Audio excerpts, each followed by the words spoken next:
بسم اللہ الرحمن الرحیم۔ عزیزان من، آج فروری 1984 کی 3 تاریخ ہے اور درس قرآن کریم کا آغاز سورہ المزمل کی آیت 10 سے ہو رہا ہے، 73/10۔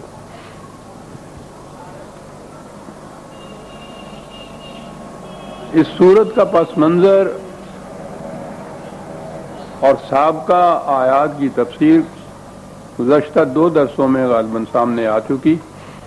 میں نے بتایا تھا کہ اب وہ مقام آ گیا ہے کہ جہاں وہ کشمکش جو گزشتہ اتنے سالوں سے حق اور باطل میں نبی اکرم صلی اللہ علیہ وسلم اور مخالفین میں آہستہ آہستہ چلی آ رہی تھی، اب وہ اپنے آخری مراحل میں پہنچ گئی اور یہ کشمکش تصادم کی شکل اختیار کر گئی، نکھر کر کھل کر سامنے آ گئے۔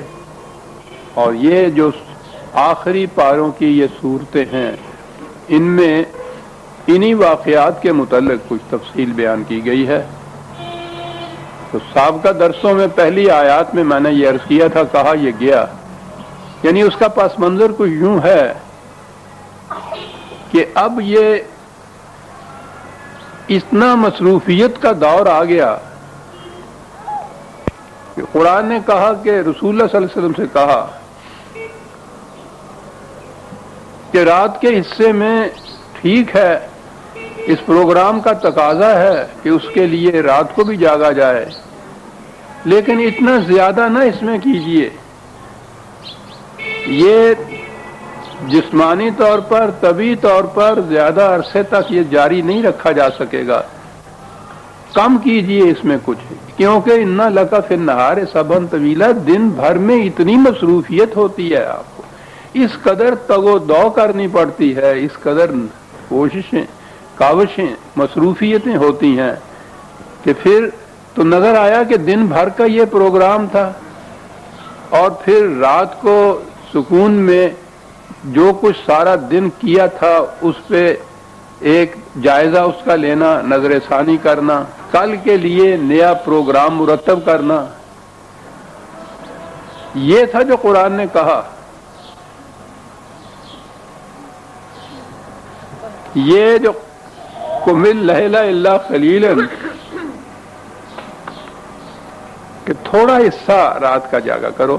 تو میں نے عرض کیا تھا کہ جب دین پھر مذہب میں تبدیل ہوا ہے تو پھر انہی آیات کے معنی، مفہوم اور ان پر عمل وہ کس شکل میں ہوا. لیل کے متعلق کہا کہ رسول اللہ صلی اللہ علیہ وسلم نفل پڑھا کرتے تھے رات کو، اور اتنی لمبی رات تک نفل پڑھتے تھے کہ حضور کے پاؤں سوج جایا کرتے تھے. تو اس کے لیے کہا گیا کہ کچھ کم کیا کرو. دن بھر میں سبحن و سبحہ کا لفظ جو ہمارے ہاں تسبیح کے لیے استعمال ہوا، تو گویا وہ یہ سارا جتنا یہ پروگرام اتنا بڑا نظام کا ایک انقلاب عظیم برپا کرنے کا جو پروگرام تھا، اس کو جب مذہب میں تبدیل کر دیا تو اب یہ جتنی بھی یہ احکام، یہ آیات تھیں مذہب کی پرستش میں، مذہب کی جس کو عبادت کے معنی پرستش ہو گئے. وہ رات کا کھڑا ہونا نفل پڑھنے کے لیے ہوا، دن میں ادھر ادھر کی تگ و تاز جو تھی وہ تسبیح کے لیے چلی گئی. اب وہی چیز جو ہے یہی سنت رسول اللہ قرار پا گئی، یہی ان آیات کی تفسیر قرار پا گئی، یہی اس کا مفہوم رہ گیا.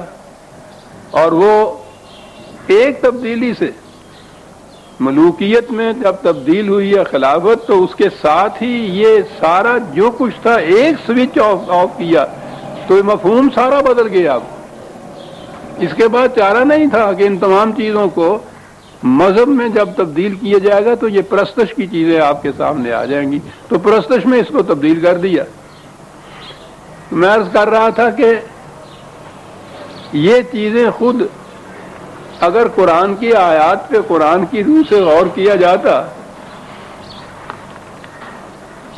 تو سمجھ میں بات آ جاتی کہ یہ نئی کوئی پوجا پاٹ یا پرستش کی بھکتی کی بات نہیں ہے، کچھ تصادم کی بات ہے. اگلی آیت میں یہ کہا وَاصْبِرْ عَلَىٰ مَا يَقُولُونَ،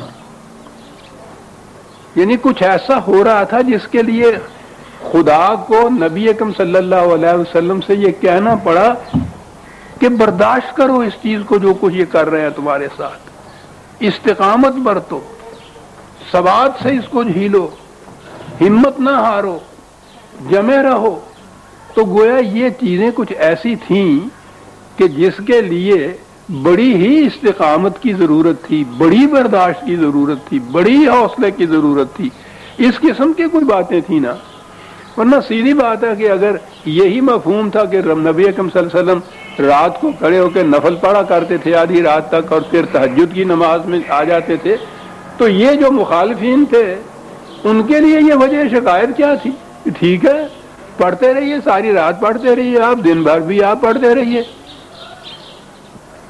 آج بھی یہ جتنا کچھ پرستش کی بات ہے، غیر مسلم حکومتیں یہ ساتھ ہمارے ہاں ہندوستان کی حکومت، بھارت کی حکومت مسلمان کو ایک نظر نہیں دیکھ سکتی، لیکن وہاں بھی یہ کوئی اعتراض اس پہ نہیں کرتا ہے کہ یہ رات کو نفل کیوں پڑھتا رہتا ہے اور دن میں عبادت کیوں، نماز کیوں پڑھتا رہتا ہے.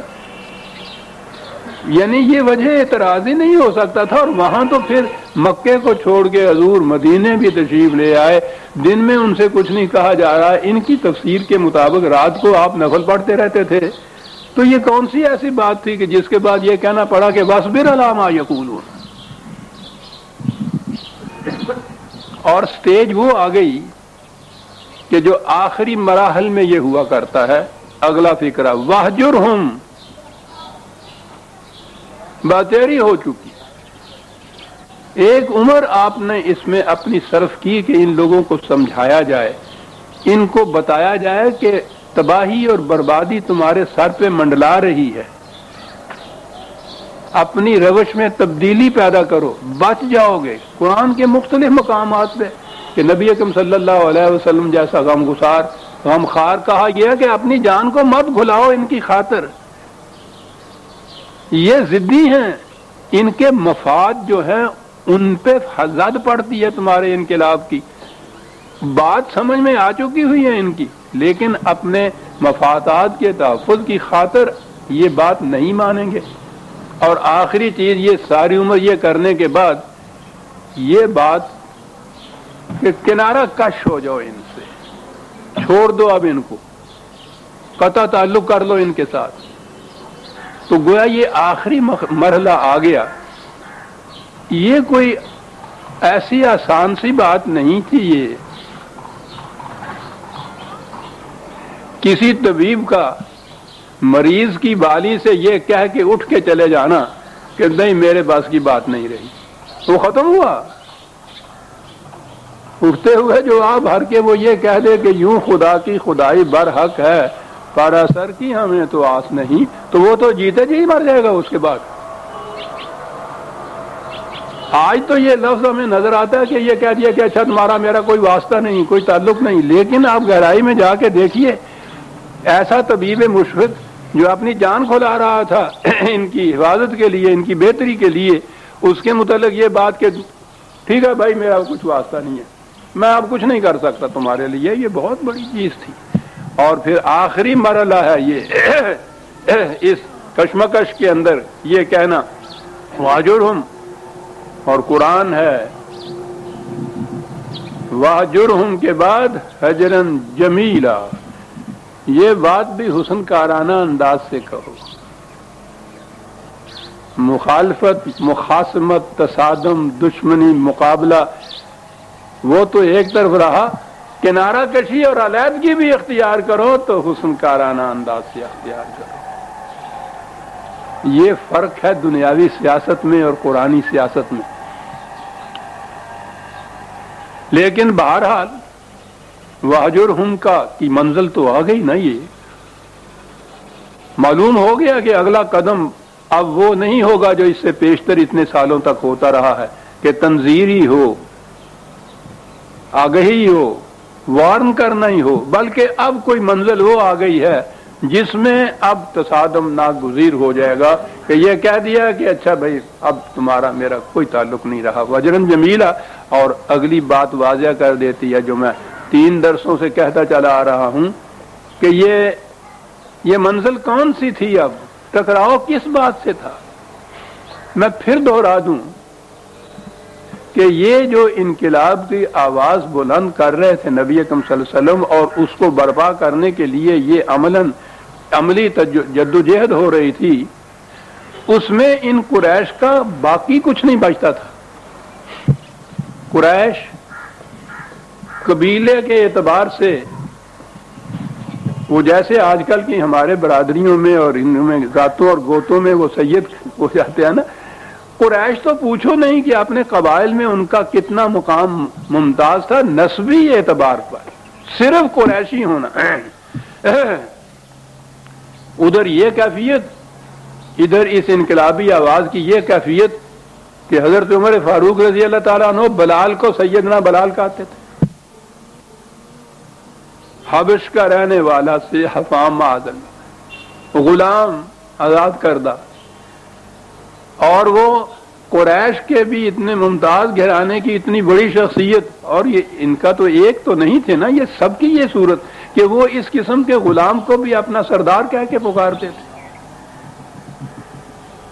مساوات انسانیہ کی تو یہ کیفیت، تو قریش سے تو یہ کچھ چھن جاتا تھا. کعبے کی تولیت یہ کوئی چھوٹی چیز نہیں تھی صاحب، اس سے ان کو اتنا بڑا مقام حاصل ہو گیا تھا کہ وہ ریلت الشدائے والسیف اس ملک میں ان حالات میں جہاں کسی کا کچھ محفوظ ہی نہیں رہا کرتا تھا، اور کارواں تو دن دہاڑے لٹ جایا کرتے تھے. ان کے کارواں قرآن نے خود بتایا کہ سردی اور گرمی میں رواں دواں رہتے ہیں، کوئی ان کی طرف آنکھ اٹھا کے نہیں دیکھتا. کوئی چھوٹی چیز نہیں تھی یہ تجارت، اور اتنی محفوظ تجارت، نسبی افتخار، تولیت کعبہ کی مہاجنی جسے کہتے ہیں آپ. بنارس کے پنڈت ہی کم نہیں ہوتے تھے. اس سے پیشتر اوقاف بننے سے پیشتر یہ بڑے بڑے مزاروں کے مجاور جو تھے پوچھو نہیں وہ کیا ہوتے تھے. یہ سب کچھ تھا قریش کا. اس انقلاب میں اس میں سے کچھ بھی باقی نہیں بچتا تھا. اور اگلی آیت نے بات واضح کر دی، یہ ٹکراؤ کن سے ہو رہا تھا. کہا واجرنی، ان سے الگ ہو جاؤ، قطع تعلق کر دو. اور اگلی بات ہے وَذَرْنِي وَالْمُكَذِّبِينَ أُولِي النَّعْمَةِ وَمَهِّلْهُمْ قَلِيلًا. انہیں چھوڑ دو، تم ان سے الگ ہو جاؤ، میں نپٹ لوں گا ان سے، خدا کہہ رہا ہے۔ آپ سوچ لیجئے کہ جن سے نپٹنے کے متعلق خدا کہہ دے کہ تم تو الگ ہٹ جاؤ تو میں ان سے نپٹ لوں گا۔ میں نے کہا تھا اس آیت میں ساری بات واضح ہوگی کہ یہ کون تھی۔ مکذبین پہلے تو یہ کہا، بات بات پہ یہ کہنے والے کہ یہ بالکل جھوٹ کہتا ہے کہ ہمارے نظام میں تباہی آ جائے گی، بربادی آ جائے گی خدا کی طرف سے، میں یہ بالکل غلط ہے، یہ جھوٹ ہے۔ کون تھے یہ کہنے والے؟ ایک لفظ میں قرآن نے بتا دیا تصادم یہ ہو کیا رہا تھا، اولے النعم آتے، سرمایہ دار۔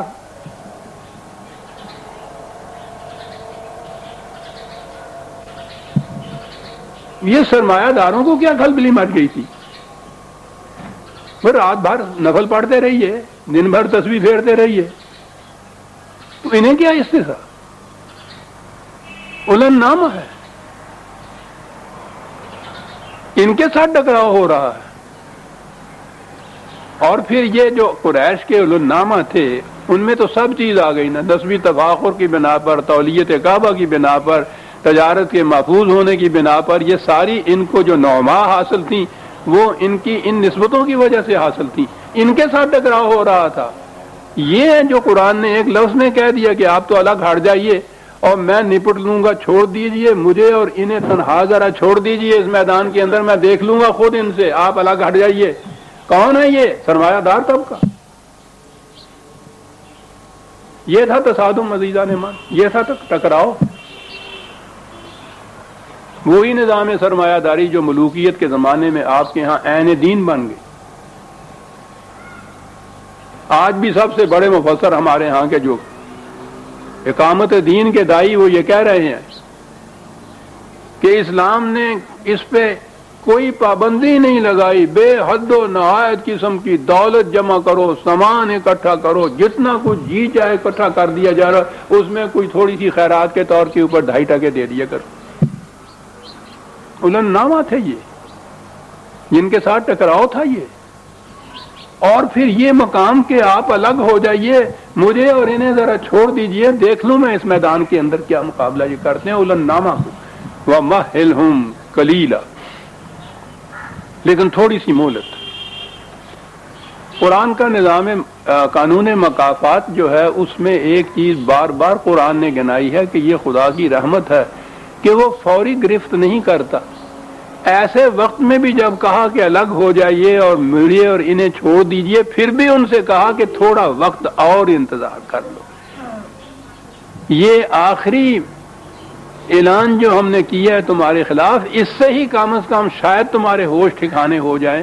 کہا کہ تھوڑا سا وقت، لیکن اگر اس پہ بھی یہ بات نہ آئے تو کہا یہ بات نہیں کہ ہم نے اس دوران میں کہیں سے کوئی اسلحہ منگانا ہے، کہیں سے کوئی فوج اور اکٹھی کرنی ہے۔ انا لدینا انکالم و جہیمن، ہمارے پاس تو موجود ہے انکال، ہتھکڑیاں، بیڑیاں جن کو کہتے ہیں، روک دینے۔ اور پھر یہاں لفظ جہیم قرآن لے آیا ہے، جہنم بھی نہیں لایا ہے۔ اعجاز ہے قرآن کا، ایک ایک لفظ پہ کھڑے ہونا پڑتا ہے۔ جہیم وہ چیز ہوتی ہے جہاں کوئی رک جائے، کسی کی ترقی بند ہو جائے، رفتار ختم ہو جائے، روک دیا جائے، رک جانا، روک دیے جائیں گے۔ یہ انکال ہی پہلی چیز کام نہیں تھی، ہتھکڑیاں اور بیڑیاں جو ہیں، اور اس کے بعد جہیم ہے یہ کہ روک دیے جائیں گے، یہ آگے نہیں بڑھ سکیں گے۔ بڑی چیز ہے سرکشوں کو روک دینا، ہتھکڑیاں اور بیڑیاں روک دینا۔ یہ نظر آ رہا ہے کہ آنے والے جو جنگ تھے یہ ان کے ہی عواقب کا ذکر ہو رہا ہے، جنگی قیدیوں کی طرح۔ اور پھر جس انداز سے یہ قریش آئے ہیں جنگی فتح مکہ کے وقت میں، وہ تو عبرت اور موعظت کی ہزار داستانیں اپنے اندر رکھتا ہے۔ دنیا کے مورخین جو ہیں انگشت بندندہ رہ جاتے ہیں کہ یہ اتنے بڑے بڑے پہاڑ جو تھے ان کی یہ کیفیت ہے کہ وہ ہتھکڑیوں اور بیڑیوں میں بندھے ہوئے سامنے کھڑے ہیں۔ قریش انا لدینا انکالم و جہیمن، کڑیاں اور بیڑیاں ہوں گی، روک دیے جائیں گے، یہ نہیں بڑھنے دیا جائے گا ان کو، اب سرکشیاں ان کی ختم ہو جائیں گی۔ اور اس کے بعد وَطَعَامًا ذَا غُصَّةٍ، کیا بات ایسا ہے، کھانے کو تو بہرحال دیا ہی جائے گا۔ یہ چونکہ اولن نامہ تھے نا، بڑے ناز و نعمت والے بڑی دولت والے، بڑے کیپٹلسٹ، بڑے بڑے سرمایہ دار، ان کے ہاں تو پوچھو نہیں. لفظ کھانا جو ہے اس کے اندر صرف یہ روٹی والی بات ہی نہیں ہوتی، اور وہ چیز جو اس طرح سے پرورش کے لیے ضروری ہوتی ہے، ناز و نعمت میں پلے ہوئے یہ سارے تعامن. کس قسم کی روٹی ملے گی؟ کیا بات ہے، ایک لفظ میں ذا غصہ ہے. روٹی ملے گی جو حلق میں اٹک جائے، نگلی بھی نہ جائے، اگلی بھی نہ جائے. ہے دائر لاہوتی، اس رزق سے موت اچھی جس رزق سے آتی ہو پرواز میں کوتاہی. یہ ملے گا، حلق میں اٹک جائے گا، نگل نہیں سکیں گے، اگل نہیں سکیں گے. کیا بات ہے صاحب، عذاباً علیما، کتنا دردناک ہوگا، کتنا درد انگیز ہوگا یہ عذاب ان کے اوپر. کس دن یہ بات ہوگی؟ یوم ترجف الارض والجبال. یہ اس دور کی بات ہے، اس دن کی بات ہے. اب یہاں پھر وہی لفظی معنی اگر دیے جائیں گے، ترجف، رجف کے معنی ہوتا ہے ہل جانا، کانپ جانا، لغزش میں آ جانا، تھر تھرا جانا، زلزلہ. زمین میں اور پہاڑ، ارض والجبال، زمین میں اور جبال میں زلزلہ.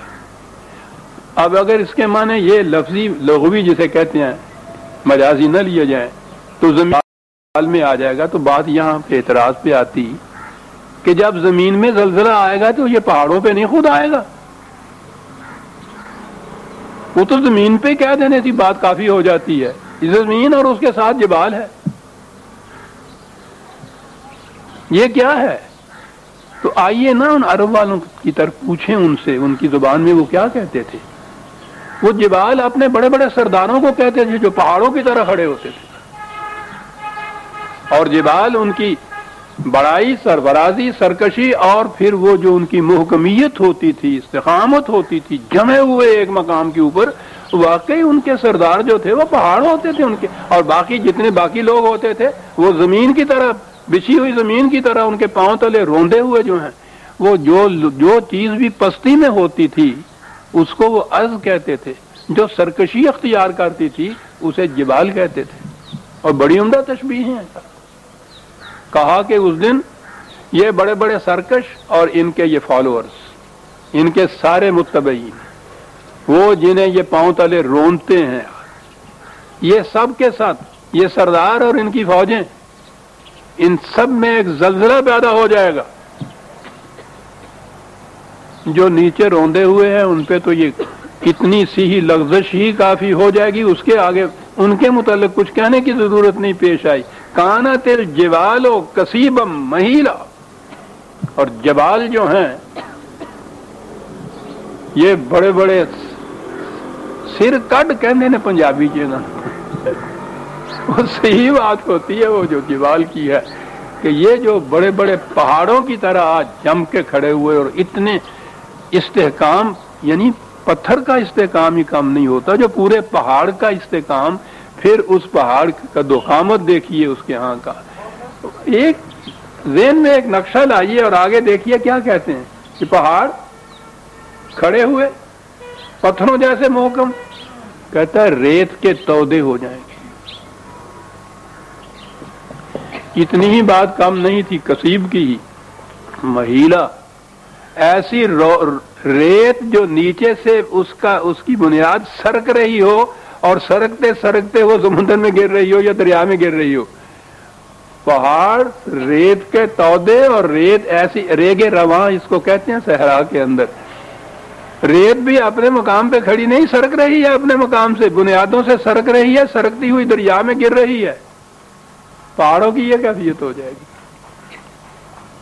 میں پھر یہ عرض کر دوں کہ ٹھیک ہے اگر یہ کوئی آنے والے واقعات کی بات تھی تو ہوا کرے. انا آزہی تذکرہ جو قرآن نے آگے کہا کہ تمہارے لیے تو اس میں معزت اور تذکرے کی یادیں آنی ہیں، جو ہم تمہیں بتا رہے ہیں کہ ان چیزوں سے تم سبق حاصل کرو، عبرت حاصل کرو. تو اگر پہاڑ جو تھے وہ ریت کے ٹیلے بن جائیں گے کسی زمانے میں، وہ سرکتے جائیں گے، اس کا ہم سے کیا تعلق ہے؟ فزیکل فینومینا کوئی ہے، تبھی مظاہر کی چیزیں ہیں، ہوا کریں. جبال، ان کی زبان میں جبال کو لو تو پتہ چلتا ہے وہ جانتے تھے قریش کے جو اتنے اتنے بڑے سردار تھے کہ یہ کیا کہہ گیا ہے قرآن، کیا ہوگا. پہاڑ ریت کے تودے بن جائیں گے، اور وہ تودے ریت کے کہ جو سرک رہی ہو اور گر رہی ہو، رفتہ رفتہ آہستہ آہستہ یا دریا میں اس سمندر میں جا رہی ہو. یہ ہو جائے گا ان کا حشر. سامنے ہو گیا. 8 ہجری میں جب مکہ فتح ہوا ہے تو یہ بڑے بڑے پہاڑ پوچھو نہیں کہ ان کی کیا کیفیت تھی. کہا ان سے کہو کہ یہ کچھ ہو جائے گا، اور آگے بات واضح کر دی. انا ارسلنا الیکم رسولا شاہدا علیکم کما ارسلنا الی فرعون رسولا. کہا کہ یہ رسول جو تمہاری طرف بھیجا ہوا ہے، پہلے تو اس رسول تو الیکم ہی ہے، تم سب کی طرف رسول بھیجا ہوا. شاہدن علیکم، اور وہ نگران ہے تمہارے اوپر، دیکھ رہا ہے تم کیا کر رہے ہو. اور آگے جو بتایا ہے، تمثیل جو دی ہے کہ کس طرح کا رسول، جیسا فرعون کی طرف موسیٰ کو ہم نے بھیجا تھا. بات صاف کر دی. حضرت موسیٰ اور فرعون کی جو کشمکش کی داستان قرآن میں پھیلی ہوئی ہے سر، اور سارے انبیاء کرام میں سے ان کی داستان زیادہ تفصیل کے ساتھ ہی ہے. جیسا میں کہا کرتا ہوں کہ انسانیت کے کچلنے کے لیے 3 ہی تو یہاں لانتے ہیں انسانیت: ملوکیت، انسانوں کی حکومت، سرمایہ داری، قارونیت، مذہبی پیشوائیت، حامانیت. یہ تینوں ایک جگہ اکٹھی تھی اور اپنے پورے زور کے اوپر تھی، عروج کے اوپر تھی. انا ربکم الاعلی کہنے والا فرعون تھا. حامان کے جنود تھے. قارون کہتا تھا کہ کون میری دولت پہ انگلی بھی رکھ سکتا ہے، میری ہنرمندی کا نتیجہ ہے جو میں نے اس کو کمایا ہے، کسی کو حق حاصل نہیں ہے. یہ ساری لعنتیں ایک جگہ اکٹھی تھی، اور ان کے نیچے بنی اسرائیل تڑپتی پھڑکتی جھڑکتی ہوئی انسانیت ان کی طرف بھیجا تھا صاحب ضرب کلیم کو. کہا یہ اسی طرح سے رسول آیا ہے تمہاری طرف جیسے فرعون کی طرف موسیٰ آیا تھا. یعنی ایک تشبیہ نے ساری بات واضح کر دی کہ یہ کشمکش ہو کیا رہی تھی، ٹکراؤ یہ ہے کس قسم کا تھا. یہ پروگرام رسول اللہ صلی اللہ علیہ وسلم کا راتوں کو جاگنا جو تھا، یہ راتوں کو جاگنا نفلیں پڑھنے کے لیے نہیں تھا، یہ پروگرام تھا، یہ کشمکش تھی، یہ تصادم تھا جو موسیٰ اور فرعون میں علیہ السلام اور فرعون کے اندر جو ہوا تھا. کمار سلنا الی فرعون رسولا فعصا فرعون الرسول. ٹھیک ہے، فرعون نے بات نہ مانی، سرکشی اختیار کی. نتیجہ کیا ہوگا؟ فَأَخَذْنَاهُ أَخْذًا وَبِيلًا. کیا بات ہے، ہم نے پھر پکڑا اس کو، اور پکڑنے کے بعد کیا کیا؟ عزیزان نے من میں بار بار یہ عرض کروں، پتہ نہیں زندگی ہے یا نہیں، موقع نہیں. یاد رکھیے گا قرآن کے مفردات ان کو کہتے ہیں، الفاظ قرآنی جو ہے، جب تک ان کے وہ معنی آپ کے سامنے نہ ہوں کہ جو نزول قرآن کے زمانے میں عرب ان سے مفہوم لیتے تھے، قرآن سمجھ میں نہیں آئے گا. یہ وہ الفاظ ہیں قرآن کے اندر جو استعمال کیے گئے ہیں، جو وہاں ان کے ہاں استعمال ہوتے تھے ان معنی میں جن میں وہ استعمال کرتے تھے. وہ اگر آپ کے سامنے آ جائیں تو پھر میں نے کہا کبھی کبھی میں درمیان میں آ جاتی ہے. وہ جو میری لغات القرآن ہے اس میں یہی کیا ہے میں نے، وہ ایک میری مدت العمر کا محصل ہے کہ ان الفاظ قرآنی کے معنی اس زمانے میں کیا لیے جاتے تھے. وہ دوستوں نے یہ کہا ہے جنہوں نے اس کا مطالعہ کیا تھا کہ اگر گہری نظر سے لغات القرآن کا مطالعہ کر لیا جائے تو قرآن سمجھ میں آ جاتا ہے. وہ سمجھ کی تو یہی بات ہے کہ یہ الفاظ ہی تمہیں لسان عربی مبین میں نازل کیا ہے. یہ پتہ چل جائے کہ وہ عربی مبین کیا تھی اس زمانے کی. یہ اگر معانی آ جائیں آپ کے سامنے تو پھر کنسٹرکشن جسے کہتے ہیں نا، وہی باقی رہ جاتی ہے کہ کس ترکیب سے یہ چیز آئی ہے. میں جس زمانے میں لغات مرتب کرتا تھا ایسا ہوتا تھا کہ وہ الفاظ وہ معانی آتے تھے میرے سامنے اور زبان اپنی اس کی متحمل نہیں ہوتی تھی کہ اس کو واضح کیا جائے. تو عجیب قسم کی ایک کیفیت پیدا ہوتی تھی میرے اندر. ادھر سے وہ عربی زبان کی چیز سامنے آتی تھی اور دوسری طرف اس لیے کہہ دیجئے کہ میری مادری زبان تھی، پنجابی کی چیز سامنے آ جاتی تھی. اس میں تو مفہوم واضح ہو جاتا تھا، لیکن میں اس میں تو وہ پنجابی لا نہیں سکتا تھا، ان لوگوں کے نزدیک تو یہ علمی زبان نہیں ہے، لیکن بات سمجھ میں اسی سے آتی تھی۔ اب میں اس کی مثال دیتا ہوں، اخذم وبیلا، پکڑا ہم نے ایسا، اور پھر کیا کیا۔ تو اب مجھے پھر اجازت دیجئے کہ میں آپ کو تھوڑا سا پنجابی میں بتاؤں، وہیں سے بات سمجھ میں آئے گی کہ کیا کہہ رہا ہے کہ قرآن کیا کیا ہم نے اس کے ساتھ۔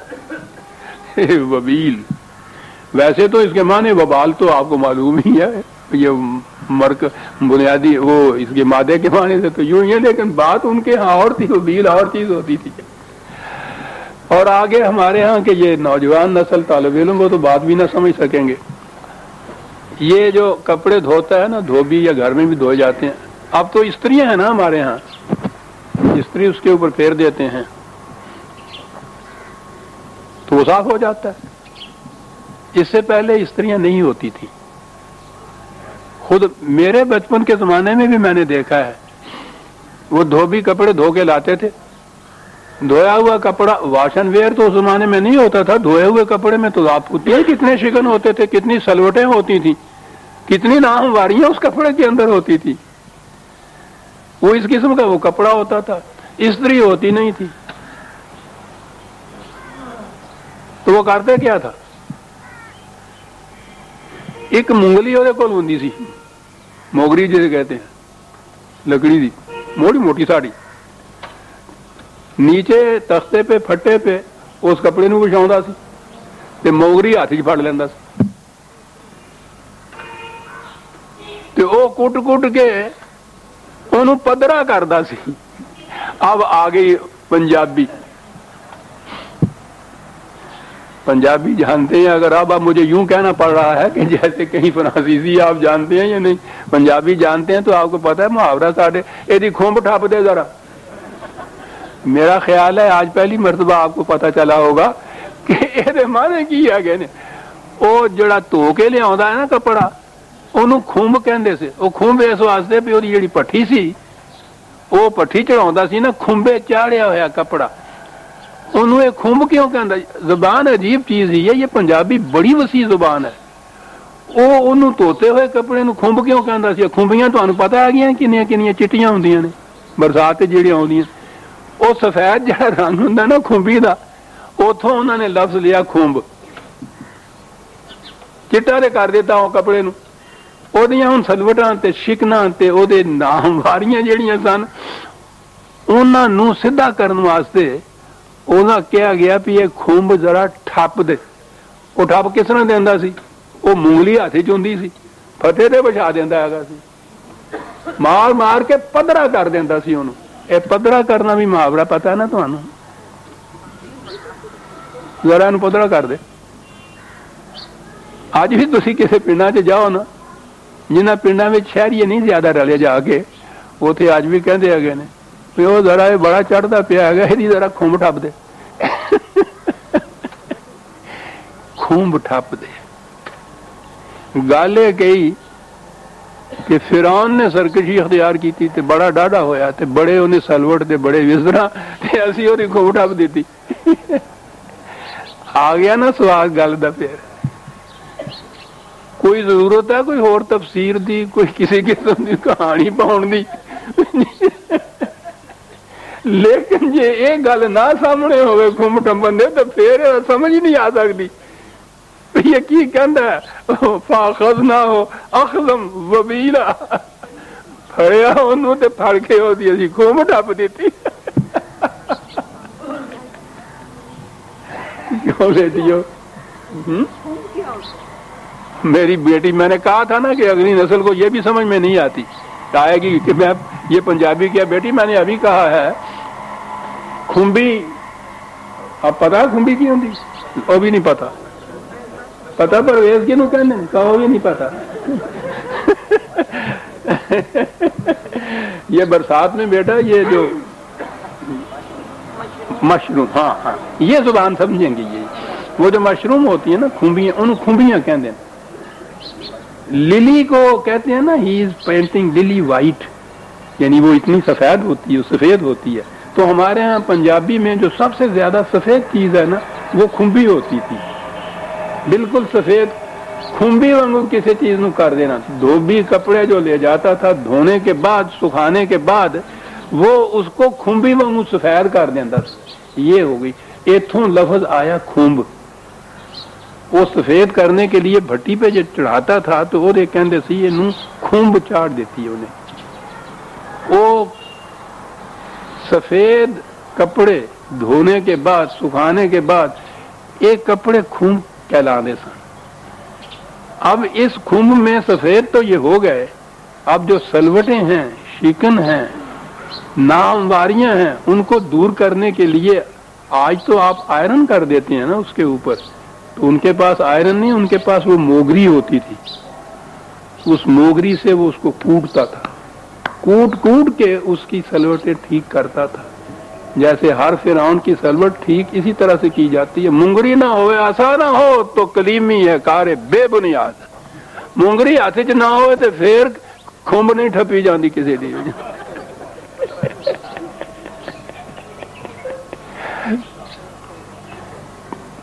قرآن کا انداز تو کہاں سے لاؤں لیکن بہرحال اس سے نیچے اترتا ہوں تو بہرحال یوں ہے جو میں سمجھ جاتا ہوں اس کے بعد کہ بات کیا تھی. اس وقت کے سامعین یا اس کے بعد بھی جن کے بعد پاس یہ درس جائے وہاں جو حضرات پنجابی نہ سمجھتے ہوں میں ان سے معذرت چاہتا ہوں آج کہ یہ بات کچھ اسی طرح سے بن پڑتی تھی. کھم ٹھپن دی گل میرے بغیر سمجھ آ ہی نہیں سکتی ہے کسی. فرعون پہلی فاسا فرعون پہلی بات ہے یہ کہ بڑا سر کٹیا ہوا سی انہیں. سلوٹاں شکنے نامواریاں سرکشیاں اتنی چیزیں اس میں آ گئیں ایک وبیل کا لفظ کہنے سے. یہ سارا کچھ جو تھا انہوں پدرا کر دیتا. جلا کہا کہ ان کو سنا دو. تو جو جانتے تھے کہ وبیل کیا ہوتی ہے اور کس طرح سے پھر سلوٹیں دور کی جاتی ہیں وہ سمجھ گئے تھے. پھر اس کے بعد اسی لیے فتح مکہ میں سامنے آنے کے بعد انہوں نے آپ نے پوچھا تھا کہ تمہارے ساتھ اب کیا کیا جائے تو انہوں نے کہا کہ جو ایک شریف بھائی دوسرے بھائیوں کے ساتھ کیا کرتا ہے. کیا بات تھی ان قریش کی بھی. رحم نہیں مانگا بڑے سر کٹ واقع ہوئے سمجھا معافی نہیں مانگی شریف بھائی کہہ دیا.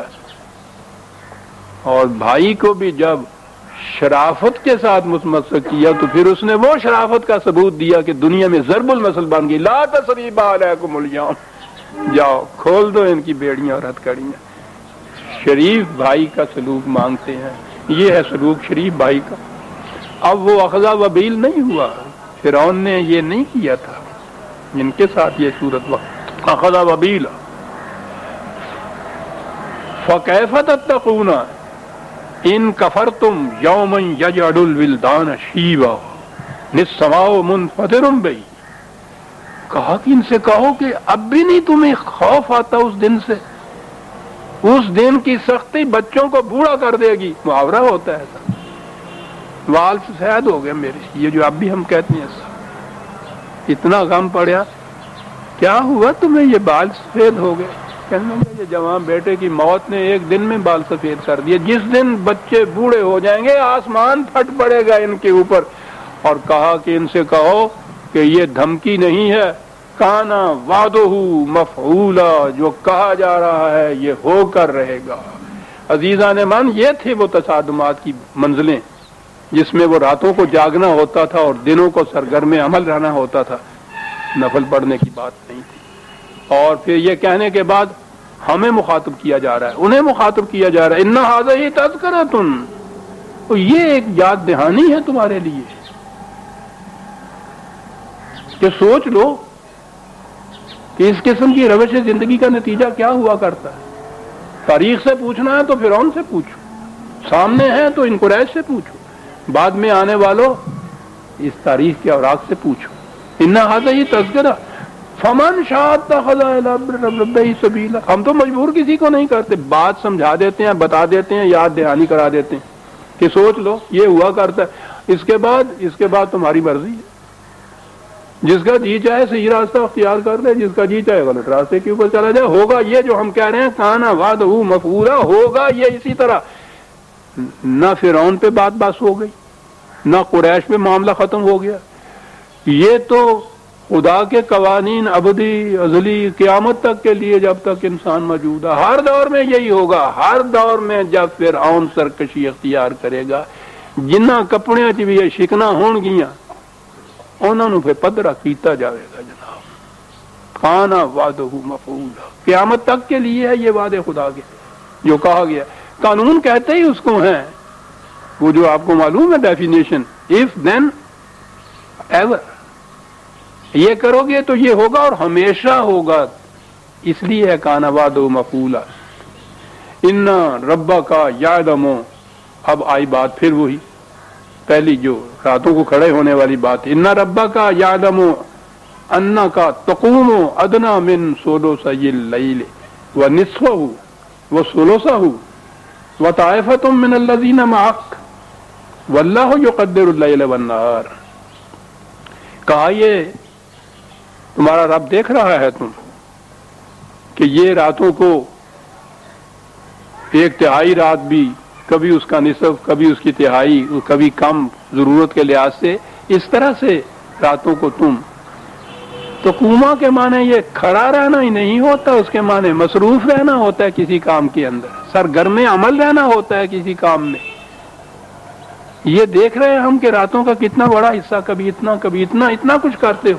اور تمہارے ساتھ تمہارے ساتھی بھی تو اب نظر آ گیا کہ یہ کوئی اکیلی بات تھی نہیں. حضور تو یہ ساری رات نفل پڑھتے رہتے تھے، یہ باقی ساتھی وہاں بیٹھے ہوئے پھر آپ دیکھا کرتے تھے کہ حضور نفل پڑھ رہے ہیں. یہ بھی ساتھ ہیں. واللہ یقدر اللیل والنہار، رات اور دن ہم نے اسی لیے مقدر کیا ہوا. قرآن نے کہا ہے نا کہ رات کا سکن لہم، یہ سکون کے لیے ہوتی ہے. یہ جتنی بھی زیادہ تکان و ماندگی دن میں ہوتی ہے وہ ریکوپ کر دیتی ہے رات کو. اس کے لیے نیند اس لیے ضروری ہے کہ دوسرے دن کے لیے تیار ہو جاتا ہے انسان. کہا اس کے لیے ہم نے دن اور رات اس لیے مقدر کر دیے ہوئے ہیں. اور تمہارے ساتھ ایک جماعت تمہاری بھی ایسی ہے. والذین معہ، تو پھر پوچھو نہیں ان کے مقام کیا تھے.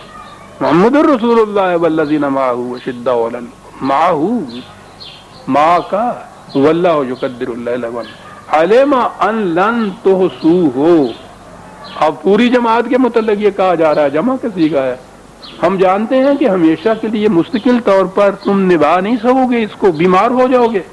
فتاب علیکم، اس لیے خدا بھی تمہیں اس چیز کے لیے کچھ گنجائش دیتا ہے، رعایت برتتا ہے جیسے کہا جاتا ہے. یوں اس طرح سے مبالغے میں آ کے ایک ہی دم یہ کچھ نہ کرو گے تھک جاؤ گے. بڑی چیز ہے، آخر تک نہیں نبھا سکو گے. آہستہ آہستہ کرو. کیا کرو؟ فَاقْرَؤُوا مَا تَيَسَّرَ مِنَ الْقُرْآنِ، مَا تَيَسَّرَ مِنَ الْقُرْآنِ.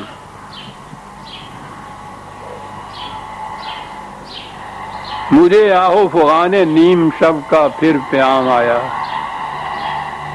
تھامائے رہ رہو کہ پھر شاید کوئی مشکل مقام آیا، پھر مشکل مقام آیا. ما تیسر من القرآن فقرؤوا ما تیسر من القرآن. ام اللیل کی تفسیر آ گئی کہ حضور نفل پڑھا کرتے تھے. اس کے متعلق ہوا قرآن پڑھا کرو، قرأت اس کے ساتھ بات آ گئی. قرآن کا مصرف قرآن کا پڑھنا رہ گیا.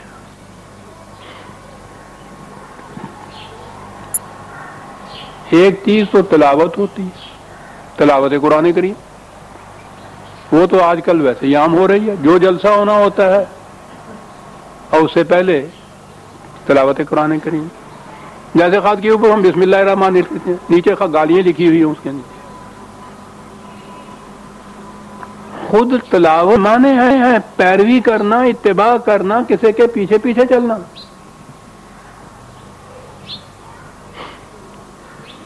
یہ تو اسی لیے ہے ضابطہ ہدایت. کتاب کہا ہی ضابطہ قوانین کو ہے، پڑھا جائے تاکہ سمجھا جائے. پہلی بنیادی شرط تو یہ ہے، لیکن یہ مقصود بھی ذات نہیں ہے کسی کتاب کا سمجھ لینا. یورو کے مستشرق ہم سے زیادہ بہتر طور پر اس عربی زبان کی کتاب کو سمجھتے ہیں. سمجھنا ہی چیز نہیں تھی، پھر اس کو فالو کرنا، اتباع کرنا، پیروی کرنا، وہ تلاوت کے معنی یہ تھے. اب آیا یہ فقرؤ، قرات جو آ گئی ہمارے یہاں، خود قرآن کا لفظ آیا ہمارے یہاں. یہ خود لفظ غور طلب ہے جو قرآن خدا نے اس کے لیے تجویز کیا. یہ لفظ جو ہے قرا. بعض لغویین کا تو خیال ہے کہ یہ عبرانی زبان کا لفظ ہے فلان کے وقت، اور اس کے معنی ہے پروکلیمیشن. وہ جو حکومت کی طرف سے اعلامیہ ایک چایا ہوتا ہے نا، منشور، پروکلیمیشن ہی اس کو کہتے ہیں. اعلان عام کر دیا جائے جس کو کہتے ہیں. اگر یہ عبرانی سے ہے تو اس کے معنی ہے اعلان عام. اقرا بسم ربک، اٹھ اعلان کر کے ساری دنیا کے اندر کہ ربوبیت عظمی جو ہے خدا کے ہاتھ میں. اقرا، بلند کر. یہ نہیں کہ لوگ پڑھ قرآن کو. اقرا بڑی چیز ہے. اگر عربی زبان کے اعتبار سے اس کو لیا جائے گا تو اس کا جو مادہ ہے قاف، رے اور حمزہ، کرا.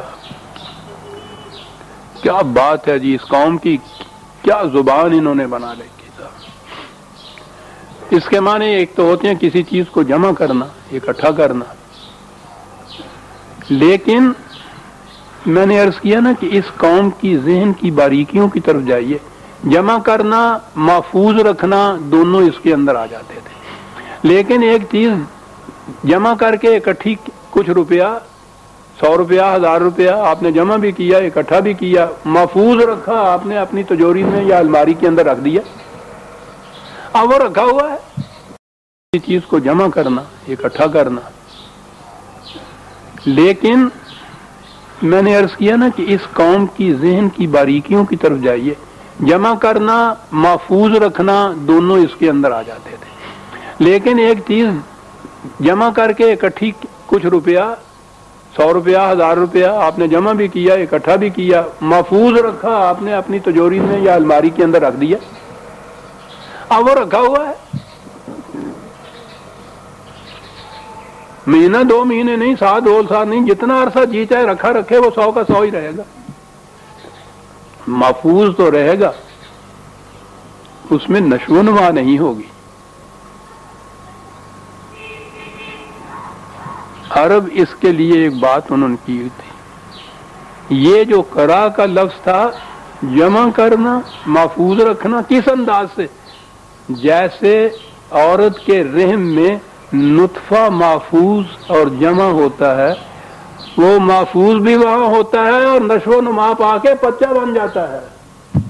اس قسم کی جو حفاظت ہوتی تھی کسی شے کی کہ وہ محفوظ، پہلے تو وہ جمع کی جائے. جمع کا لفظ تو آپ سمجھتے ہی ہیں کہ پریگننسی میں، حمل کے اندر پہلا ہی لفظ جو ہے وہ کیسا آ جاتا ہے، جمع کا. پھر اس کی حفاظت کی بات جو ہے، رحم مادر کے اندر وہ محفوظ رہتا ہے تو آگے بچہ بنتا ہے. لیکن اس قسم کی حفاظت کے محفوظ بھی رہے اور جامد نہ رہے روپے کی طرح، بلکہ وہ نشو و نما پاتا چلا ہوا چلا جائے. ایک اس قسم کا ضابطہ قوانین کے جو جمع کیا ہے اس کو ضابطہ بنایا ہے، متفرق قوانین نہیں ہیں، ضابطہ حیات مرتب ہے. پھر اس کو محفوظ کیا گیا ہے اور کیفیت یہ ہے کہ وہ قیامت تک زمانے کے ساتھ ساتھ چلتا ہوا ارتقائی منازل طے کرتا چلا جائے. ایک لفظ قرآن کے اندر یہ سب باتیں آ گئی، جامد نہیں ہے.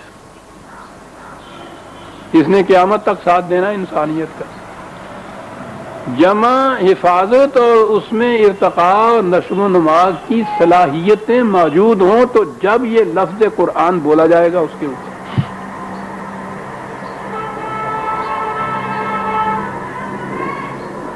یہ تھا قرات قرآن. قرآن کو اس طرح سے، ٹھیک ہے پڑھنا تو ضروری ہو گیا، اس طرح سے سمجھنا، سمجھنے کے بعد عمل میں لایا جائے تو اس سے زیادہ اور بہتر حفاظت کسی چیز کی نہیں ہو سکتی. کر کے دکھا دیا جائے تو اور اس کے ساتھ ساتھ یہ کہ جوں زمانے کے تقاضے بڑھتے ہوئے چلے جائیں یہ اس کا ساتھ دیتا ہوا چلا جائے، اس میں خود یہ نشو و نما ہوتی چلی جائے۔ اور یہ جو عمل تھا جس میں ایسا کچھ ہو اس کو قرات کہتے تھے۔ اب قم اللیل جو تھی وہ تو ہو گئے نفل، اور تہجد وہی نافلتاً لگ ہو گئی تہجد کی نماز، اور یہ جو فقرہ ہو یہ ہوگی قرات۔ چل بھائی موج ہو گئی۔ اب وہ قرات والی بات جو تھی پہلے تو وہ ناظرہ قرآن پڑھانا شروع کیا لفظوں کے اعتبار سے، وہ بھی قاری نے کیا، ایک لفظ کے معنی بتائے بغیر۔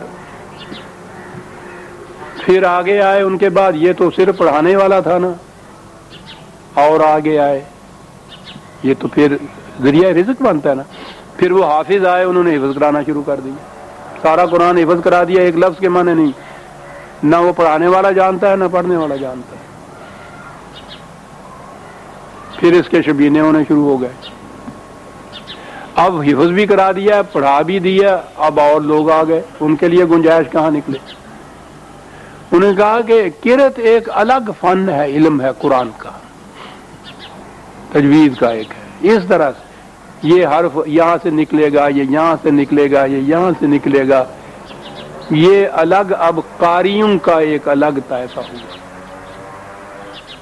وہ یہ کچھ بتاتے ہیں سارا، اس میں بھی کوئی معنی کی بات نہیں ہے، الفاظ ہی ہیں قرآن کے ویسے کہ ویسے ہی، اس میں کوئی نشو و نما ارتقاء کا سوال ہی پیدا نہیں ہوتا، نہ فالو کرنا کا ہوتا ہے، نہ اتباع کا صرف ہوتا ہے، الفاظ ہیں۔ قاری صاحب قرات کے ساتھ پھر بڑے بڑے قاری آتے ہیں صاحب، یہاں کے قاری مقامی نہیں، باہر کے قاری جو آپ کے یہاں طائفے آتے ہیں، گروہ آتے ہیں مصر کے، حجاز کے۔ قرات ایک فن بن گئی، قاری ایک الگ اس فن کا جاننے والا ماہر بن گیا، قاری قرآن کا، اور پھر وہ جس لے سے پڑھتے ہیں، یہ جو قرات کی لے سے پڑھنے ہیں،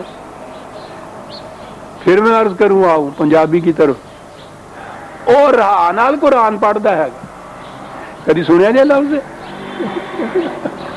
یہ لفظ ہی نہیں سنے، ڈاڈا چنگے رہا نال پڑھتا ہے قرآن، خوبی ہو گئی۔ اب جو قاری آتے ہیں ان کی خوبی یہ ہوئی ہے کہ بڑے چنگے رہا نال پڑھتے ہیں، یہ قرات حجاز میں پڑھتے ہیں، یہ قرات مصر میں پڑھتے ہیں۔ آپ کو معلوم ہے یہ دو قراتیں جو ہیں اس میں کیا فرق ہوگا؟ فن قرات کے لحاظ سے تو جو ہوگا وہ الگ ہوا، یہ جو رہا سے پڑھتے ہیں نا وہ گا کے پڑھنے میں، اس میں اتنی سی بات ہے، میں کچھ موسیقی کی بھی جانتا ہوں، یہ حجازی قرات جو ہے وہ ایک راگ ہوتا ہے، بھیروں اس کو کہتے ہیں، وہ سورج نکلنے سے پیشتر آخری شب جو ہوتی ہے اس میں ان کا یہ راگ تھا، یہ راگ ہندوؤں کے ایجاد کیے ہوئے تھے، وہ اپنے ہاں کے دیوتاؤں کو جگاتے تھے، وہ ایسا راگ ہے جس میں بڑا ہی سوز ہوتا ہے، نرمی ہوتی ہے، لطافت ہوتی ہے بھیروں کے اندر۔ جو حجاز کی قرات ہے نا وہ بھیروں راگ میں ہے، اس سے بعد ایک راگ آتا ہے وہ بھیروی کہلاتا ہے، وہ دن چڑھے وہ شروع ہوتا ہے، اس میں کچھ جوش، تھوڑی سی مسرت، انبساط، خوشی، اس کا پہلو اس میں ہوتا ہے۔ مصری لے جو ہے وہ بھیروی میں ہوتی ہے۔ اب ان قاریوں کے پڑھنے کے اوپر جہاں بے ساختہ آپ جھومتے ہیں نا وہ مقام ہوتا ہے جہاں اس راگ کی ایک لے آتی ہے سب۔ بہرحال راگ حرام اور ان راگوں کے اندر قرات جو ہے وہ اتنا بڑا ثواب، یہ قرات، یہ قاری، یہ اقرا، یہ وہ نفل ہو گئے، قرآن میں تلاوت اور قرات رہ گئی، پڑھتے رہو، ایک ایک رات کے اندر ختم کر رہے ہیں، بڑے بڑے قاری آ رہے ہیں، اب تو ان کے منگانے کی بھی ضرورت نہیں ہے، ان کے کیسٹ گھر گھر کے اندر اب قرآن کا اور زیادہ بڑے خوش کہ جی بڑی نشر و اشاعت قرآن کی ہو رہی ہے، گھر گھر ایک کیسٹ موجود ہے، گایا جا رہا ہے، پڑھا جا رہا ہے، رہانل پڑھا جا رہا ہے، قرات قرآن کی جو ہو رہی ہے، اس سے زیادہ اور کیا نفاذ ہوگا اسلام کا کسی دور کے اندر، اتنی بڑی چیز ہو گئی صاحب۔ یہ الگ بات ہے کہ اس لاؤڈ سپیکر کو جب شروع میں آیا ہے تو اس کو مفتی صاحبان نے حرام قرار دیا تھا، اب وہ لاؤڈ سپیکر ہی نہیں ہے، اب تو VCR تک معاملے چلے ہوئے ہیں سارے، اور سارے یہ دین کی یا اسلام کی یا ہو رہی ہے قرات، تلاوت، حفظ قرآن، تجوید قرآن، یہ سارا کچھ جو ہے۔ کہا کہ یہ کہاں سے تم نے دیا؟ کہنے لگا قرآن میں ہے، فقرؤ ما تیسر من القرآن، جتنا سا ہو سکے نا آسانی سے اتنا سا پڑھ لیا کرو۔ اب یہ سارا کچھ دن بھر کے تگ و تاز کے بعد اکٹھے ہوئے، نبی اکرم صلی اللہ علیہ وسلم صحابہ کے باہر آ کے جمع ہوئے، کاہے کے لیے سب کچھ یہ ہوا، جمع ہوئے کہ وہ تھوڑا سا قرآن پڑھ لیا کرو جناب، اور خدا یہ کہہ رہا ہے کہ وہ تھوڑا سا پڑھا کرو، زیادہ نہ کرے کرو، تجھے سونا بھی آ گیا رات میں، تھوڑا جا پڑھا کرو۔ ہاں جی، کیا بات، ایک چیز یوں بدلی گئی، خدا کی حکمرانی کی بجائے انسانوں کی حکمرانی آئی، سب کچھ نیچے سے بدلا گیا۔ یہ کرتیں اور تلاوتیں قرآن کے الفاظ فٹ ان نہیں کر سکتے تھے ملوکیت کے اندر، ان کے مفہوم وہ پیدا کر دیے جو اس مشینری میں فٹ کر دیں۔ اب جتنا زیادہ اس میں زور دیے چلے جائیں گے اتنا ہی زیادہ نفاذ اسلام کیا، احیاء اسلام ہوتا چلا جائے گا، تو سیدھی بات۔ اور اعتراض کر کے دیکھیے آپ، اللہ اکبر، جنود حامان، فقرؤ ما تیسر من القرآن،